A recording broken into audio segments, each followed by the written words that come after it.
Du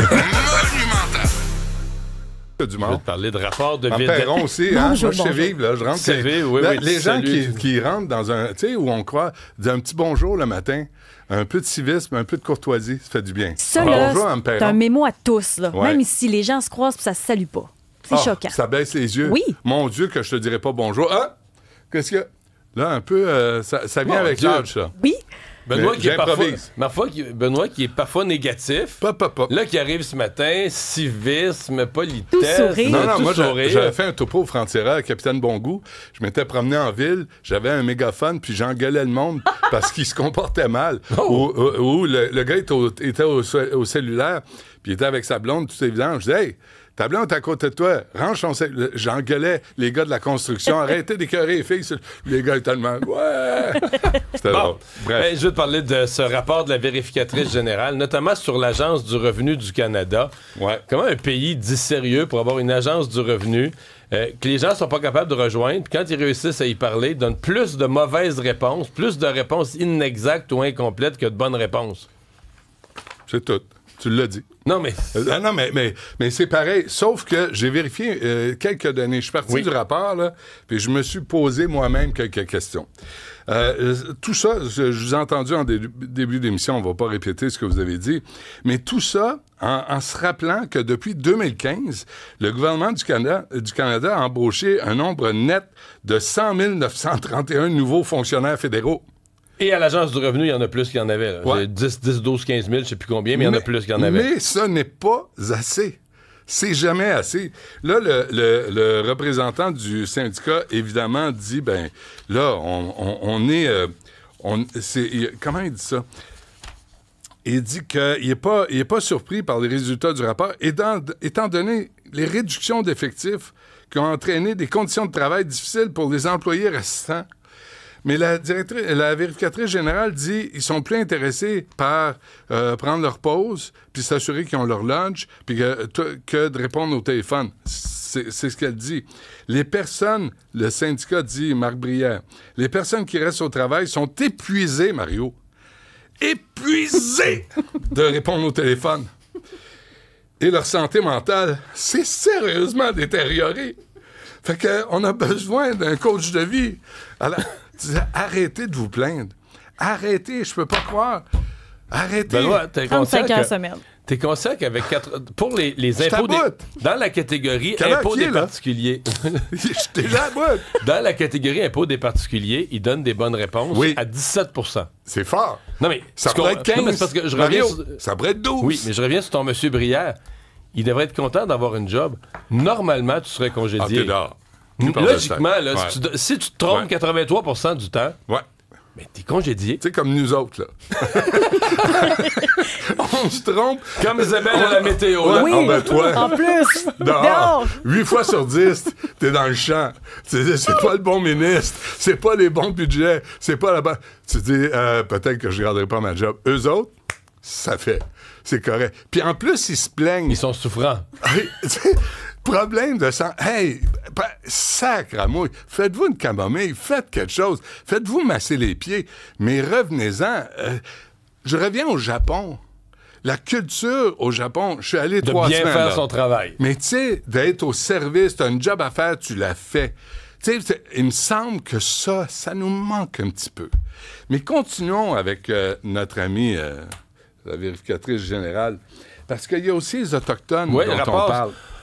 Parce que sous Justin Trudeau, le budget des services aux Autochtones, là, les montants investis ont comme doublé.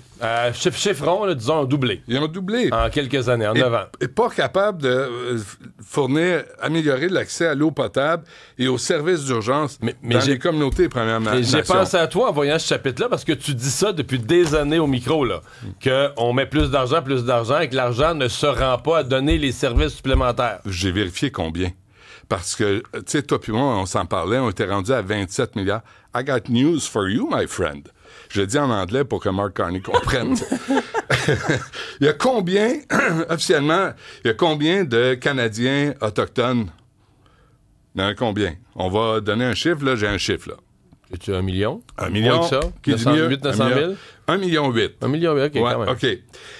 Le budget global des gouvernements fédéraux et provinciaux du Canada alloué aux peuples autochtones, Premières Nations, Inuits, Métis, pour l'exercice 2024-2025 est estimé à environ 50 milliards.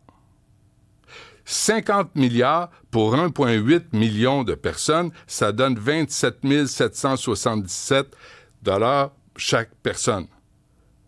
Tu comprends-tu que là, ça a plus de maudit bon sens? 50 milliards pour 1,8 million de personnes. Mais on n'arrive pas à où va l'argent? La vérificatrice dit on voit pas les services s'améliorer, on voit pas les résultats de cet argent-là. Tu sais qu'il y a des consultants qui se graissent, il y a des gens qui se... Moi, on m'a répondu, j'ai posé des questions souvent à des gens de la communauté, puis la première affaire qu'ils disent, c'est la moitié va aux fonctionnaires. Puis là, je me dis, les fonctionnaires, OK, là, tu as la moitié, il reste 25 milliards. Qui réfléchissent à ce qu'il faudrait faire pour les communautés autochtones plutôt que de leur ramener l'eau potable. Ou qui donnent 2 mauvaises réponses sur 10. on s'en tient à la norme. Là, tu dis, il y a beaucoup d'argent, là. Et souviens-toi, Mario, on en a parlé souvent. Moi, c'est une affaire.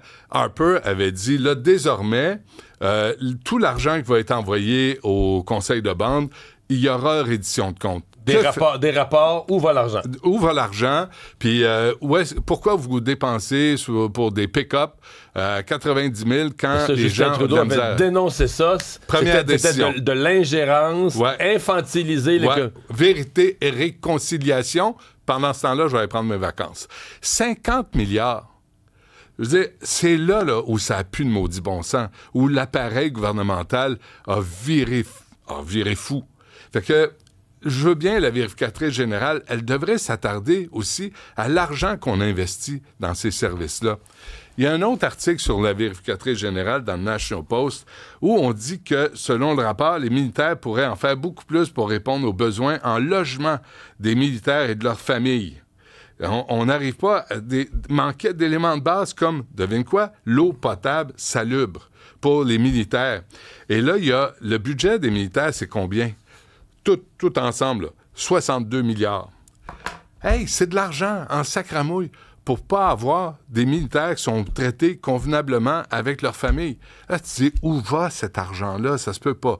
Pendant ce temps-là, le représentant syndical des fonctionnaires dit, on est pas mal fatigué. On n'aime pas ça répondre. Les gens, tu dis, voyons, y a-tu quelqu'un qui va redresser tout ça? Certainement pas Mark Carney. Ça, c'est clair. Pas croyable que tout ça s'est passé pendant des années où M. Trudeau disait on travaille fort, puis on travaille, puis on travaille fort, puis on continue à travailler.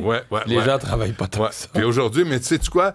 Tu as vu qu'à un moment donné, il est allé se recueillir sur le yacht de 80 pieds de Katy Perry pour se dire... Il n'a pas l'air à se recueillir, par exemple. Il n'était plus en fonction. Oui, il est en fonction. Cet homme-là nous a mis dans la merde financièrement et il est responsable aujourd'hui de rien. Moi, ça me rend complètement fou. Tu prends des décisions pour... Non, on est rendu 41... on l'a élu. On est rendu 41 millions. On l'a élu, mais toi, tu prends des décisions. Au moins, assume-les. Mais il n'est pas seul. Il y a toute une gang derrière lui aussi qui ont pris les décisions. Oui, mais c'est lui qui me n'embarque. Mais Benoît, c'est lui qui... il a été élu en 2015. Oui. Le Canada avait l'équilibre budgétaire. Tu me pointes non, comme ça? Non, c'est... Est-ce que je te reproche... rendu comme Stéphanie Touga, là? Je te reproche... Tu oublies une partie de l'histoire. Ah, j'oublie bien les choses. Il a dit qu'il allait faire des déficits. À une époque, il n'y en avait plus. Là. Le Canada avait balancé son budget. Ouais. Même le NPD de M. Mulcair disait là, on ne retourne pas dans les déficits, on l'a assez vécu. Là. Et Justin Trudeau a dit, moi, 19 milliards. Je reviens des déficits. 20 milliards. Et le lendemain matin, les sondages ont commencé à monter. Ouais. En promettant un déficit. Oui. Là, les sondages se sont mis à monter le lendemain matin. Mais sais-tu quoi? Il a tenu sa parole. Ben oui. Il faut lui donner ça. Mais si on peut pas dire qu'on n'a pas voté pour ça, là. On a voté pour ça. Claude, il dit la vérificatrice générale, qu'est-ce que ça donne? Que ça donne peut-être. J'ai juste une petite photo à te montrer. Oui, t'as une photo parce que, tu sais, on parle, là, c'est la campagne électorale à Montréal, M. Rabouin est à la presse, puis il va dire, on continue, puis je vais être responsable. Ça, c'est un chauffeur d'autobus, c'est une photo qui a été prise la semaine dernière. Il n'arrive pas à tourner le coin parce qu'ils ont trop élargi les trottoirs.